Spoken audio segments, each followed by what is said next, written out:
ज़्यादा लोग इधर से गाड़ी से गुजर जाते हैं। मैं जब उस नज़दीक हो जाता हूँ तो वो कहते हैं ये मुझसे भीख मांगते हैं, लेकिन मैं उसको चीट दिखाता हूँ कि ये चीट हमसे ले लो, फिर वो समझ जाते हैं कि ये भीख नहीं मांगता। बिस्मिल्लाहिर्रहमानिर्रहीम, अस्सलाम वालेकुम। मैं हूँ अरशद खान। आज हम पाकिस्तान के और खैबर पख्तूनख्वा के एक तारीख़ी मुकाम शुबा बाज़ार में मौजूद है। शुबा बाज़ार में हम एक स्पेशली डॉक्यूमेंट्री बनाने के लिए आए थे। शुबा बाज़ार के साथ हज़ारों लोगों की रोज़गार वाबस्ता है, हज़ारों लोगों की रोज़ी रोटी इस बाज़ार से वाबस्ता है। बहरहाल हमारी इस प्रोग्राम का मकसद बाज़ार की तारीख़ के बारे में, उसके रोज़गार के बारे में, यहाँ से स्पेयर पार्ट्स को कहाँ से बरामद किया जाता है, इसके बारे में नहीं है। शुबा बाज़ार में हमने एक ऐसे शख्स से मुलाकात की। ज़ाहिर सी बात है, आप लोग इस वक्त स्क्रीन पर देख रहे होंगे कि वो शख्स स्पेशल पर्सन है, यानी अपने जिस्म पर माजूर है, लेकिन उसकी हिम्मत को सलाम करते हैं हम कि वो महंगाई के इस दौर में भी अपने लिए हलाल की रिज़्क़ कमाने का भरपूर कोशिश कर रहा है। उनकी ड्यूटी क्या है शुबा बाज़ार में, किस तरह वो काम करते हैं, कितनी पैसे वो कमाते हैं, इसके बारे में हम इस शख्स से जानने की कोशिश करते हैं। अस्सलाम वालेकुम सर। वालेकुम सलाम जी। अच्छा सर, सबसे पहले मुझे अपना नाम बताओ। मेरा नाम शिरीन है, शिरीन। कहाँ से ताल्लुक़ है आपका?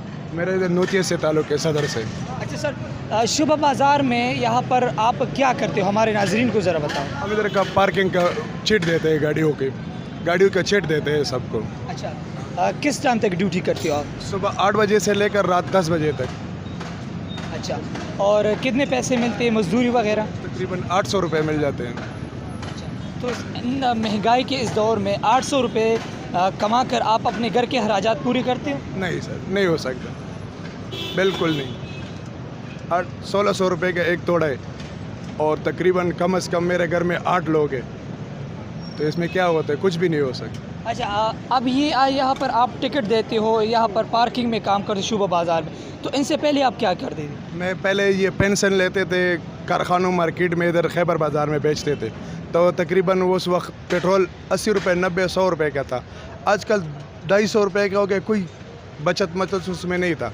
500 रुपये का क्या कमाई होगा दिन का, 250 रुपये का तेल का हो जाता है, तो फिर कुछ भी नहीं मसले हो। मतलब आपके ये है कि जो महंगाई आई, पेट्रोल की कीमत में इजाफा हुआ, जिसकी वजह से आपने वो कारोबार छोड़ा, वो यहाँ पर पार्किंग में काम। जी, मैं ये काम करता हूँ। तो अब यहाँ पर खुश हो गुजारा होता है? अल्हम्दुलिल्लाह, बस गुजारा हो जाता है, गुजारा बहुत हो जाता है बस। लेट्स सपोज अगर पेट्रोल की कीमत में कमी आ जाती है, तो क्या दोबारा इरादा है उस काम को शुरू करने का? ज़रूरी है, क्यों नहीं होगा, लेकिन क्या करें, अभी 800 रुपये में, उसमें पेट्रोल 250 रुपये का ज़्यादा था, अभी कोई मजबूरी है कि उधर वापस चले जाएं। अच्छा, मुझे ये बता दो कि ज़्यादातर जो स्पेशल पर्सन होते हैं, जो अपने जिस्म पर माजूर होते, बल्कि अक्सर तो हम अपने ऐसे लोगों को भी हमने देखा है जो अपने वजूद के ठीक वजूद के साथ, जो जिसको अल्लाह ताला ने सही वजूद दिया है, उसके साथ भी वो भीख मांगते हैं, सड़कों पर बैठते हैं, मुख्तलिफ किनारों पर आपको मिलेंगी। आप माशाल्लाह इतने हिम्मत से काम, ये हिम्मत और जज्बा कहाँ से मिलता है? पहले जो हम छोटे बच्चे थे, तो हमको अम्मी ने कहा था कि स्कूल जाओ, तो हमने कहा हम स्कूल नहीं पढ़ सकते।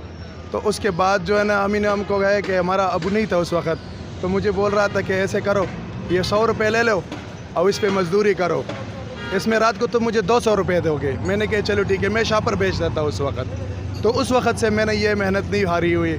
जब भी मैं कोई काम करता हूँ, अल्हम्दुलिल्लाह मैं अपने मजबूत अपने हाथों से करता हूँ, किसी से मांगता नहीं हूँ। अल्हम्दुलिल्लाह ये छोटे से अभी तक हम भी किसी से मांगा नहीं है। और शादी की है आपने, बच्चे हैं? शादी नहीं की, बस बहन भाई है, बट वो सब कुछ है बस। अच्छा, माशरे में लोगों के क्या तासुरात होते हैं जब आपको इस हालत में देखते हैं? लोग क्या कहते हैं? ज़्यादा लोग इधर से गाड़ी से गुजर जाते हैं। मैं जब उस नज़दीक हो जाता हूँ तो वो कहते हैं ये मुझसे भीख मांगते हैं, लेकिन मैं उसको चीट दिखाता हूँ कि ये चीट हमसे ले लो, फिर वो समझ जाते हैं कि ये भीख नहीं मांगता। जब कोई हम ये इधर ये 80 रुपये का चीट है, जब हम उसको 20 रुपये देते हैं ना, तो पहले हम 20 रुपये देते हैं, फिर उससे 100 रुपये लेते हैं। और बस बिल्कुल आखिर में, जो लोग माजूर है अपने जिस्म पर और उस माजूर जिस्म के साथ वो भीख मांगते हैं, तो क्या पैगाम देना चाहते हो आप? यार, भीख मांगने में तो कोई भीख मांगना अच्छे काम नहीं है, लेकिन अपनी मेहनत करो तो देखो सब कुछ मिल जाता है। मेहनत के बिना कुछ भी नहीं होता। बहुत शुक्रिया, हमें आप पर फख्र है और आपकी जो कोशिश है, जो काविश है, हम इसकी दाद देते हैं। बहुत शुक्रिया आपका। नाज़रीन, आपने देख लिया कि एक माजूर शख्स जो अपने जिस्म माजूर और कमज़ोर जिस्म के साथ वो शुबा बाज़ार में ख़ुद मेहनत करके कमाई करता है, हलाल का रिज़्क़ कमाता है اور پورے پاکستان کے اور دنیا بھر میں جتنی بھی معذور لوگ ہیں ان کو ایک پیغام دیتا ہے کہ آپ اگر حق حلال کی کمائی کرو گے تو آپ کی معاشرے میں بہت عزت ہوگی. بہت شکریہ.